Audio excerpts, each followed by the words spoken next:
Hello students, आज हम करेंगे कोऑर्डिनेट ज्योमेट्री के अंडर सेक्शन फार्मूला में एग्जांपल नंबर 9। मेरी पिछली वीडियो में हमने किए थे एग्जांपल नंबर 8 और उसको मैंने बड़ी अच्छी ढंग से आपको समझाया था। अगर आपको उसके बारे में कुछ पूछना है, कुछ समझ नहीं आया तो प्लीज़ मेरे को बताना, मैं अलग से एक और वीडियो आपके लिए डालूँगी।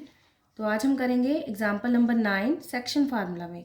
चैप्टर का नाम है कोऑर्डिनेट ज्योमेट्री। एग्जाम्पल है, find the ratio in which the Y axis divide the line segment joining the points 5 - 6 and -1 - 4। ये लाइन है कोई और यहाँ पे ए बी कोई लाइन है जिसके हमें कोऑर्डिनेट्स दिए गए हैं और वो वाई एक्सिस पर डिवाइड कर रही है। लाइन वाई एक्सिस पर डिवाइड कर रही है।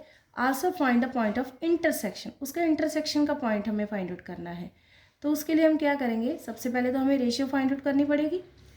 Late the ratio be k:1। ऐसा भी कोई सम आता है जो कि जिस सम में होता है कि ये रेशियो में डिवाइड हो रही है, वाई एक्सिस या एक्स एक्सिस इसको डिवाइड कर रहा है। तो हम क्या करते हैं, पहले रेशियो लेट करते हैं। उसने बोला ना फाइंड द रेशियो, तो रेशियो को हम लेट कर रहे हैं। Let the ratio be k:1। Then by section formula, क्योंकि जो रेशियो है वो सेक्शन फार्मूला के अंडर आती है।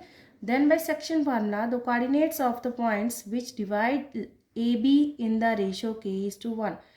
इसको हम लेट करते हैं कि k:1 में वो लेट डिवाइड कर रही है। तो उसके लिए क्या करेंगे, सेक्शन फार्मूला क्या लगाएंगे, आपको पता ही है section formula m1x2 + m2x1 / m1 + m2। और नेक्स्ट है y के कोऑर्डिनेट्स क्या है उसके, m1 y2 + m2 y1 / m1 + m2। तो इसको सॉल्व करेंगे, m1 की जगह k और m2 की जगह हमारे पास रेशियो आ गई 1। तो फार्मूला लगाने के बाद वैल्यूज़ पुट करेंगे, x1 y1 की, x2 y2 की, m1 m2 की, उसकी पुट करेंगे वैल्यू। तो हमारे पास आ जाएगा -k + 5 / k + 1। तो -4k - 6 / k + 1।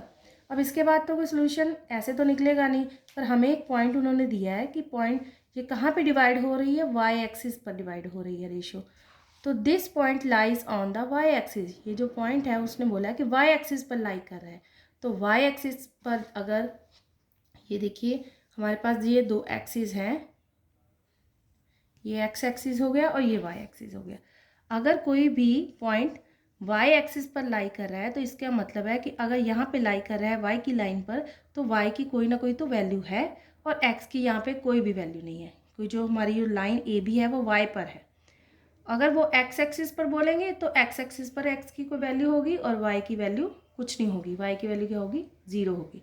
लेकिन इस समय में बताया गया कि this point lies on the Y axis, क्योंकि जो लाइन है वो डिवाइड कर रही है वाई एक्सिस पर।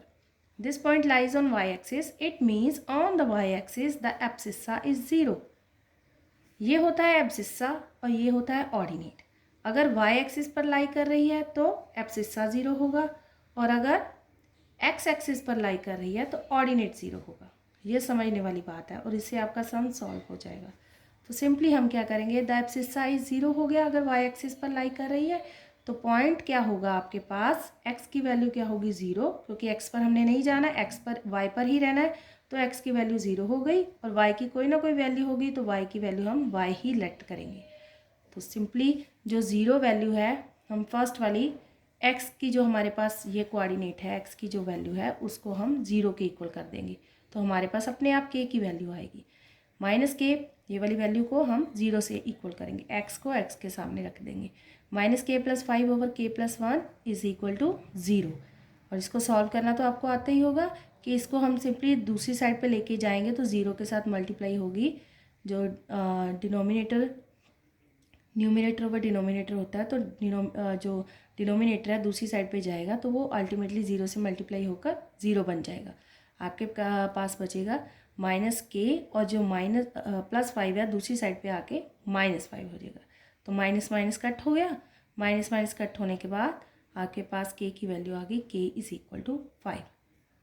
k की वैल्यू आ गई 5। यहाँ पे आपकी रेशियो सॉल्व होगी, k:1 मतलब कौन सी रेशियो हो गई, 5:1। यहाँ तक आपका सम सॉल्व हो गया।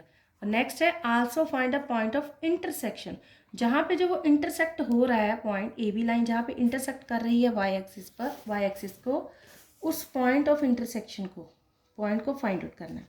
उसके लिए क्या करेंगे, सबसे पहले तो ये आपके पास रेशियो आ गई, that is the ratio is k 5:1। Bye putting the value of k = 5n, यहाँ से हमने निकाली थी के की वैल्यू, और इसमें हम अगर इसको हमने 0 से इक्वल किया था, ये कोऑर्डिनेट हमने आपस में इक्वल कर दिए थे, तो हमारे पास के की वैल्यू आई थी।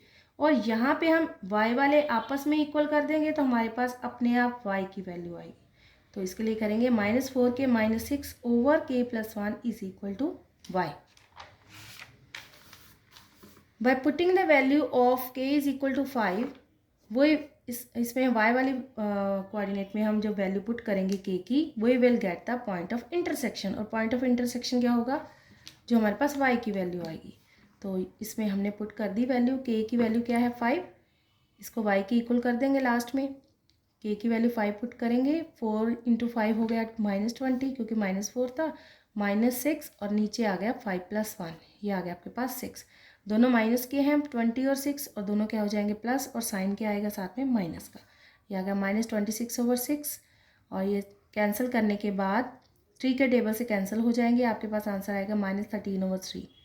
तो आप यहीं पे भी इसको छोड़ सकते हो और पॉइंट भी लिख सकते हो, पॉइंट में सॉल्व करके डेसिमल में, तो यहाँ तक भी कर लोगे तो सही है सब। The point of intersection is, x की वैल्यू तो हमारे पास 0 थी क्योंकि वाई एक्सिस पर लाई कर रहा था, और वाई की हमारे पास इंटरसेक्शन वाला पॉइंट आ गया आपके पास -13/3। दिस इज अ सम, ये this is a point of intersection. Okay, clear. तो नेक्स्ट हम करेंगे example number 10। If the point A61, B82, C94 and DP3 are the vertices of a parallelogram taken in order, find the value of P। Taken in order means कि हम उसको line wise ले रहे हैं, जैसे ABCD, ऐसे नहीं कर देना A यहाँ पे, B यहाँ पे और C यहाँ पे और D, ऐसे नहीं, लाइन वाइज हम सिस्टमेटिकली काम करेंगे। तो पॉइंट्स हमें दिए हैं पैरेललोग्राम के। पैरेललोग्राम ऐसी होती है जिसकी ऑपोजिट साइड्स पैरेलल होती हैं। तो ऐसे हमने एक फिगर ड्रॉ कर ली, ए पॉइंट लिख दिया, ए की वैल्यू लिख दी 61, बी दिया है 82, सी दिया है आपको 94 और डी की वैल्यू दी है P3। The vertices of a parallelogram taken in order, find the value of P। P की वैल्यू फाइंड आउट करनी है। सिंपली सोल्यूशन स्टार्ट करते हैं। We know that the diagonals of a parallelogram bisect each other. जो diagonals होते हैं parallelogram के, आपस को बाइसेक्ट करते हैं एक दूसरे को एक पॉइंट पे।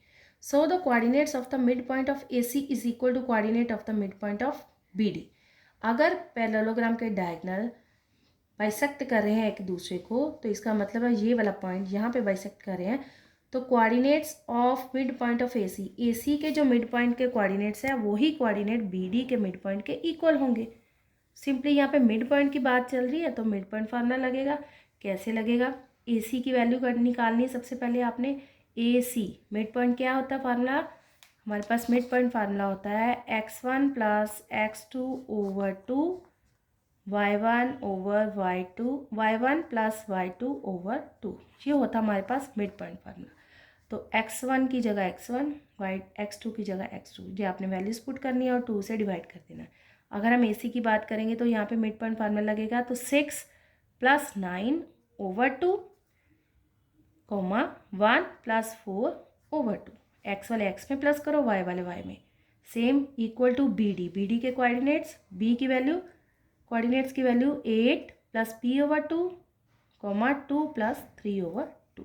वाई में वाई वाले और एक्स में एक्स वाले प्लस करो, इनको सॉल्व करेंगे आएगा 15/2, 5/2 इज इक्वल टू 8 + P/2, 5/2। क्योंकि P की वैल्यू हमें पता नहीं तो P की हमने निकालनी है, तो ये दोनों 5/2 तो आपस में y वाले इक्वल हैं पॉइंट्स, तो x वाले हम आपस में इक्वल कर देंगे। 15/2 इज इक्वल टू 8 + P/2। इसको हम करेंगे क्रॉस मल्टीप्लाई। क्रॉस मल्टीप्लाई करेंगे 15 × 2 हो जाएगा, और ये 2 8 + P के साथ मल्टीप्लाई होगा। क्योंकि ये दो टर्म्स हैं आपस में प्लस माइनस के, तो हम इसको ब्रैकेट में रख के बाहर 2 को मल्टीप्लाई करेंगे। इसका मीन्स है कि दोनों के साथ 2 को मल्टीप्लाई करना है। इनको सॉल्व करेंगे, हमारे पास आ जाएगा 16 + 2P यहाँ पे लिख लिया और 30 यहाँ पे लिख लिया इज इक्वल टू 30। P की वैल्यू फाइंड आउट करनी है। P वाली टर्म एक साइड पे लिख दीजिए, कांस्टेंट टर्म दूसरी साइड पे ले जाएंगे 30 के साथ, तो माइनस होके आ जाएगा 2P इज इक्वल टू 14। और P की वैल्यू क्या आएगी 14, ये 2 नीचे डिवाइड हो जाएगा, P की वैल्यू आ गई 7। तो हमारे पास कोऑर्डिनेट आ गए D के 7 और 3। P की वैल्यू सिंपली फाइंड आउट करनी थी, वो हमने मिड पॉइंट फार्मूला लगा के उसको सॉल्व कर लिया। तो आज हमने स्टूडेंट्स एग्जाम्पल नंबर 10 तक कंप्लीट कर लिया है। 7.2 से पहले पहले हमने सेक्शन फार्मूला की सभी एग्जांपल कर लिए हैं और 7.1 भी हमारी कंप्लीट है, उसकी एग्जांपल भी कंप्लीट है। तो आपको अगर कोई पॉइंट मेरे से समझना है तो आप प्लीज़ कमेंट बॉक्स में बताना और मेरी वीडियोस को लाइक शेयर एंड सब्सक्राइब करना। Thank you so much.